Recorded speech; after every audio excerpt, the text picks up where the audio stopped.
নমস্কার, Bandita and mother's ব্লগে সকলকে স্বাগত জানাই। আজকে এই ঘরে বসেছি, এই যে চা নিয়ে বসে পড়েছি। পুচকেগুলো খুব কাঁদে, ভিডিও করা যায় না, একদম ভোর থেকে উঠে কাঁদছে।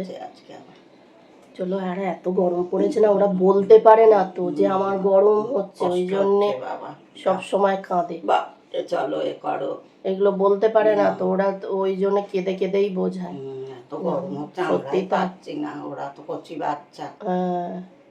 আমরাই পাচ্ছি না, ওদের তাহলে কতটা কষ্ট হচ্ছে। আর ওরা তো বলতে পারছে না, আমরা যেমন গরম গরম বলতে পারছি, ওরা তো সেটা বলতে পারছে না। ওরা তো ছোট ঘরে থাকে, কষ্ট হয়। বাইরে রাখলে, বাইরেটা থাকে যখন, তখন দেবে চুপচাপ থাকে। হাওয়া বাতাস।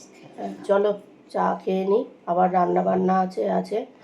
আর রান্নাঘরে ঢোকা মানে হিট চেম্বারে ঢুকে যাওয়া। চলো, খুব কষ্ট হচ্ছে। আর কাল মুখ মুছে মুখ জ্বালা করছিল। হবে তো। এই যে আজকে উচ্ছে আলু ভাজা করব, আর হচ্ছে যে করব মাছটা ওই কালো জিরে আর কাঁচা লঙ্কা দিয়ে করব। এই গরমে না রান্নাঘরে থাকতে পারছি না। আর বিকেলবেলা তো তোমাদের সঙ্গে শেয়ার করি না, বিকেলবেলা রুটি করি রোজই। আর পুরো কীরকম হয় বলো তো, দরদর করে ঘেমে পুরো মনে হয় সেই চান করে উঠলে যেমন হয়, পুরো এরম গা দিয়ে টোপে টোপে ঘাম পড়ে একদম। আর নাইটি টাইটি সব ভিজে যাচ্ছে, চপচপে ভিজে যাচ্ছে মানে কি, একদম নয়, একদম চপচপ করছে ভিজে। রান্নাঘরে তো থাকাই যাচ্ছে না, আর কোথাওই থাকা যাচ্ছে না, মানে ফ্যান চালিয়েও যে আরাম হচ্ছে না একদম। এত গরম পড়েছে, মানে মনে হচ্ছে মরে যাব এক্ষুনি, দমটা আটকে যাবে, এত বিরক্ত লাগছে। আর এই গরমের মধ্যে, আর এখন তো এই ঘরে এসে ভয়েস ওভার দিচ্ছি, আর ফ্যানের আওয়াজ হবে বলে ফ্যান না চালিয়ে ভয়েস ওভার দিচ্ছি। কী যে কষ্ট হচ্ছে সে কি বলবো, মানে থাকতেই পাচ্ছি না। যাই হোক, আর থাকতে তো হবেই, মানে ঠান্ডার সময় ঠান্ডা, গরমের সময় গরম, এ তো হবেই। প্রথমে গরমের প্রথম দিকটা তো বেশ ঠান্ডায় হয়েছে, মানে বৃষ্টি হয়ে একটু ঠান্ডা হয়েছিল। কিন্তু এই শেষের দিকে যে গরম ফেলছে, যেমন ঠান্ডা ফেলেছে তেমনি এবছর গরমও ফেলছে। তা ওদিকে উচ্ছে আলু ভাজাটা হয়ে গেল, এবার মাছটা করব। ইলিশ মাছের পেটটায় ডিম আছে, আর আমার না ভাজতে কি ভয় লাগছে কি বলবো তোমাদের। কেননা ভাবছি যে ওই মাছের পেটে ডিম থাকলে ডিমগুলো ফটফট করে ছেটকায় না। সেই আগের দিন কি একটা মাছ ভাজছিলাম, আমার পেটে ডিম ছিল, করছিলাম, আর আমি ঢালটা আড়াল করে আর দাঁড়িয়েছিলাম। তা দেখলাম না ইলিশ মাছের ডিম রয়েছে, কিন্তু খুব একটা ফাটেনি আজকে। প্রথমটা যেটা দিয়েছি এটাতেই একটুখানি ফেটেছিল, পরেরগুলো তো দিয়েছি, পরেরগুলো ফাটেইনি। আর মা বলছিল ইলিশ মাছটা অত ভালো হবে না, আজকে খেয়ে বলছে মা না দারুণ টেস্ট, তো খুব সুন্দর টেস্ট ইলিশ মাছটা। হ্যাঁ, ইলিশ মাছটা ভালো হবে বলে দিয়েছে।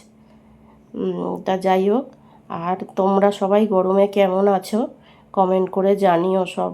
একটু সুস্থ থেকো, মানে বারে একটু জল খেও, আর একটু হালকা পাতলা খাওয়ার চেষ্টা করো। ভেবো না জ্ঞান দিচ্ছি, মানে এই গরমের জন্যেই বলছি।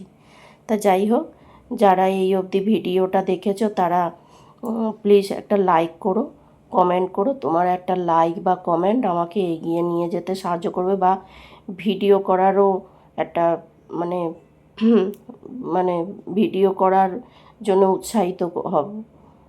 মানে কমেন্ট যদি কেউ না করে, লাইক যদি কেউ না করে, তাহলে ভিডিও করার উৎসাহ হয় না। তা যাই হোক, কালো জিরে ফোড়ন দিয়ে দিলাম, আর হলুদটা দিয়ে দিলাম, আর নুন দিয়েছি, এই কাঁচা লঙ্কা বাটা দিচ্ছি, দিয়ে ঝোলটা ভালোভাবে ফুটিয়ে নেবো, নিয়ে বাটির মধ্যে ওই ঝোলটা দিয়ে দেবো। আর হচ্ছে যে কড়ার মধ্যে আর মাছটা দেবো না, তাহলে মাছটা এদিক ওদিক হবে না। আর ইলিশ মাছ তো এমনিই নরম, তাহলে ভেঙে যাওয়ারও চান্স থাকবে না।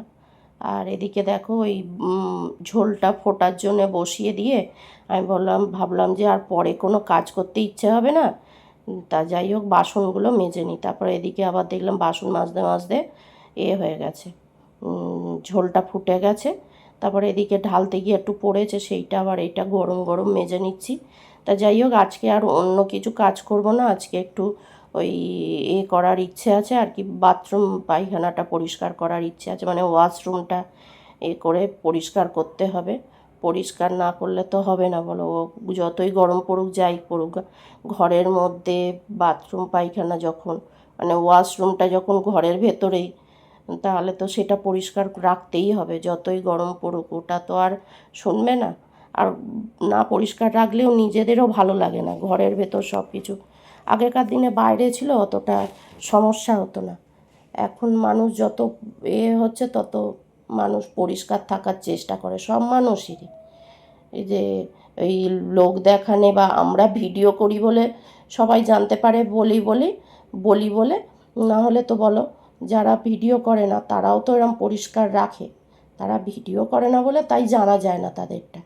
অনেকেই আছে এরম পরিষ্কার করে থাকতে ভালোবাসে। তবে এক একজন আছে এত নোংরা, ওই ওপর পরিষ্কার দেখায় আর ভেতরে ছুঁচোর কীর্তন, বাপরে বাপ। তা যাই হোক, এগুলো বাসনগুলো মাজা হয়ে গেছে। এবার হচ্ছে যে কড়াটাকেও মেজে নিলাম। গরম গরম মাজলে কড়া না, আমি একটা জিনিস দেখলাম, ধরা যায় না ঠিক কথা, কষ্ট হয়, কিন্তু গরম গরম মাজলে কড়াটা কি ভালো পরিষ্কার হয়, মানে খুব চকচকে হয়ে যায়। আর বাসন যদি না একটু পরিষ্কার হয়, চকচকে হয়, ভালো লাগে বলো। আর নিজেরা যা মানে কাজের লোক যখন হেল্পিং হ্যান্ড মাজছে না, নিজেরাই করছি নিজেদের ঘরের জিনিস, তাহলে তো একটু পরিষ্কার করতেই হয়, না হলে ভালো লাগে না। আর সসপ্যানটা একবার মেজেছি, দেখলাম একটু ভেতরটা কেমন দাগ দাগ মতন রয়েছে, সেইটা আবার ভালোভাবে মেজে নিলাম। আমি বললাম না, বাসন আমার চকচকে না হলে ভালো লাগে না। ওই জন্যেই আমরা কাজের লোক রাখতে পারি না, কেননা তারা তো আর আমাদের মতো পরিষ্কার করবে না। ওরা যাই করে ওরা সেই জায়গায় 10টা বাড়ি করে ফেলবে, তাই না? মানে যাই হোক, এদিকে ভাতটাও আমার হয়ে গেছে। ভাতটা গ্যাস অনেকক্ষণ বন্ধ করে দিয়েছি, 1 ফুট দিয়ে একটু বন্ধ করে দিয়ে আবার এখানে একটুখানি ফুট দিয়ে নিয়ে আর হচ্ছে যে ভাত করে দিয়েছি। আর এবারে চালটা ভীষণ ভালো, জানো তো। অন্যবারে নিয়ে আসি তোমার জিরাকাঠি, এবারে নিয়ে এসেছি দুধেশ্বর। তা দুধেশ্বর চালটা দেখলাম, মাও বলছে দুধেশ্বর চালটা খুব ভালো। জিরাকাঠির থেকে দেখলাম দুধেশ্বরটা ভালো।